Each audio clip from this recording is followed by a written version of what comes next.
আমি কালকেই ওনার বাবার সঙ্গে কথা বলেছি। ওনার बाबा विचार চেয়েছেন। जघन्यतम घटना ये मेरी क्षेत्र के अंदर आता है। इस बार सरकार ने 70 लाख को 1 करोड़ किया है MLA ला। 125वां उनका जन्मतिथि जन्म दिवस चल रहा है। इसमें कुछ काम तो यहाँ भी होना चाहिए। लंबा इतिहास है।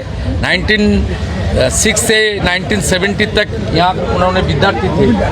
उसका बाद 1924 से 1938 स्कूल का जो परिचालन कमेटी था उनका प्रेसिडेंट था। इसका बड़ा योगदान है इनका, विद्यार्थी के नाते, परिचालित के नाते। उसको तो ठीक ठाक रखना चाहिए। पिछले MP MLA कोई काम नहीं किया, मुझे तो करना पड़ेगा। দাদা ডক্টর শ্যামাপ্রসাদ মুখার্জির স্মৃতিগুলোকে সংরক্ষণের জন্য বললেন আপনি, কমিটি গঠন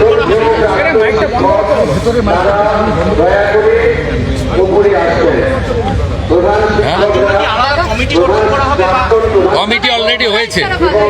মুখ্যমন্ত্রী, সভাপতি, চিফ সেক্রেটারি, মেম্বার সেক্রেটারি, গভর্নমেন্টের সাইড থেকে 10 জন আছে আর বাইরে থেকে 10 জনকে নেওয়া আছে। বিশিষ্ট মানুষরা আছেন এই রাজ্যে। ওই কমিটি সারা বছর কাজ করবে এবং রাজ্য সরকার বাজেটে 200 কোটি টাকাও অ্যালট করেছে। লাগলে আরও টাকা দেওয়া, টাকাটা ফ্যাক্টর নয়। ওনার স্মৃতিকে করা হবে এবং প্রয়োজন হলে ঝাড়খণ্ড সরকারের সঙ্গেও আমরা কথা বলবো।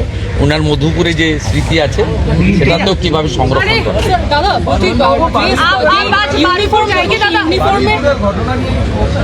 না, আমি কালকেই ওনার বাবার সঙ্গে কথা বলেছি। ওনার বাবা বিচার চেয়েছেন। জঘন্যতম ঘটনা, সিট গঠন হয়েছে। পরিবারের পক্ষ থেকে 4 জনের বিরুদ্ধে অভিযোগ দেওয়া হয়েছিল। 2 জনকে গ্রেপ্তার করা হয়েছে, 3 জনকে ডিটেন করা হয়েছে, যাদের সঙ্গে পলাতক 2 আসামির ফোনে কথোপকথন পেয়েছে পুলিশ। পুরো আইজির নেতৃত্বে পুলিশ, STF সবাই কাজ করছেন। ওনার পরিবার যা যা চেয়েছেন সরকারের কাছে সেই কাজ সরকার করছে। আমি আশা করি যে তদন্তের মাঝপথে আমার না বলাই ভালো, কিন্তু এটুকু আমি বলে দিচ্ছি, পরিবার যেভাবে জাস্টিস চেয়েছেন, পরিবার, সরকার এবং পুলিশের কাছ থেকে যে যে সহযোগিতা চেয়েছেন সেটা তারা পাবেন। মোট 4টি মামলা হয়েছে। একটি এই জঘন্যতম অপরাধের মামলা ছাড়া আরও 3টি মামলা হয়েছে। সম্ভবত আমি এক্ষুনি বলবো না, আমি কাউকে ক্লিয়ারেন্স দিতে চাই না, পুলিশ বলবে। যেটা মব লিঞ্চিং হয়েছে, এর পিছনে একটা কমিউনাল অ্যাঙ্গেল ছিল। রেল লাইনে যেভাবে রেলপথকে উপড়ানো হয়েছে, আমাদের অতীত ইতিহাস মনে পড়ছে। 2019-এর CA বিরোধী আন্দোলন বা কিছুদিন আগে ওয়াকফ অ্যামেন্ডমেন্ট বিরোধী আন্দোলন। তৃতীয় হচ্ছে CRPF-এর 2 জন জওয়ান আহত হয়েছেন, একটা পুলিশের গাড়িকে জ্বালানো হয়েছে।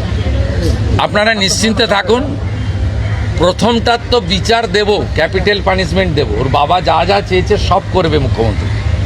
সাথে সাথেই ফোনে কথা বলেছি। তো আমি খুশি যে ওনারা আমার আস্থা রেখেছেন।